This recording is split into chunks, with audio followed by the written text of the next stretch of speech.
So the judge is going to make her decision tomorrow, Tuesday. What do you think she should do?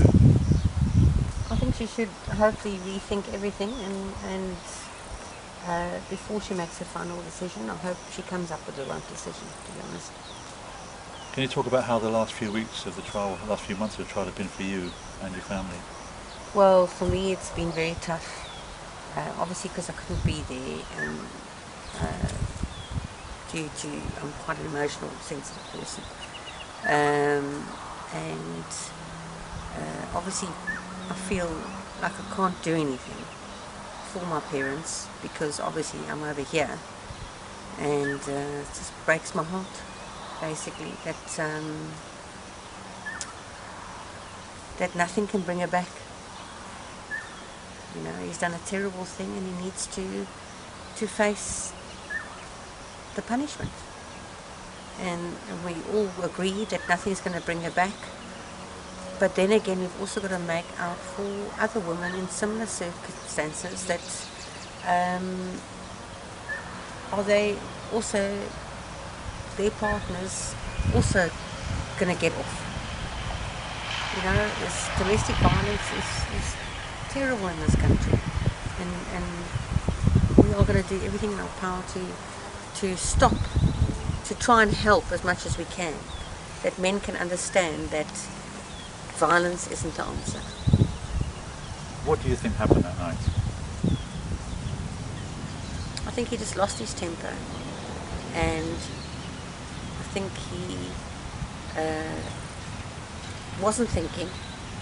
I don't think it was premeditated, but I think he lost his temper, and he obviously, she was packing her bags, and he didn't intentionally mean to kill her, but he just went blank and shot her. I don't think there was a burglar in the house. I think he knows that she was behind that door. She had 2 cell phones with her. Her bags were packed. Why were her jeans outside the window? All the answers are there, and I can't understand why the judge can't see that. When the judge delivered her verdict that it wasn't murder, what were your thoughts then? Well, I was a bit confused because I don't know how, obviously I haven't been in this circumstance before, but I was a bit confused about the fact that yes, he wasn't had up for premeditated murder, that I can understand,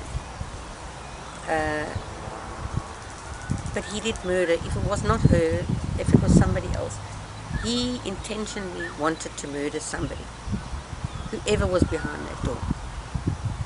And I believe, I know that he knows she was behind that door, petrified and alone.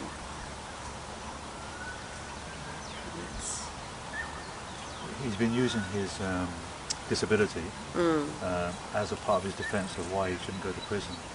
Could you tell me your thoughts on that, please? I think it's not an excuse. He attended the Paralympic Games as a man, a full man. He even showed his strength, as even though the video footages of him carrying his sister up and down stairs. As far as I'm concerned, if he wanted to live as a normal person, as he has done most of his life, he must face punishment as a normal person.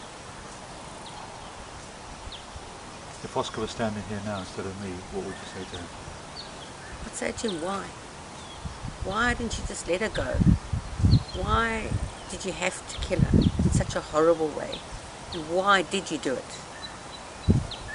But we'll never know those answers because it was only him and her, and the truth will never be out. And she's not here to tell us either. So I know in my mind what happened through listening to all, as much as I could, because I barely watch television because it just upsets me so.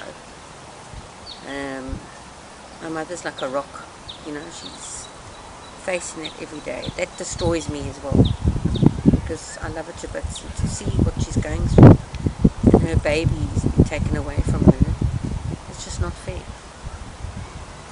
You know, as I say, if it had been from a disease or you know your child's going to die, or it's also heartbreaking. But then again, to have your child taken away in such a way, I don't know what I'd ever do if it happened to my children. And a message for the judge, please. I just hope that she gives a fair sentence. A fair sentence, and thinks carefully before giving him house arrest and community service. I think it's wrong. It's wrong. So are you saying jail is the only way? Yes, he's done the crime and he must pay for the crime, whether it's a year or 10 years. It's no different from anyone else. That's what I feel.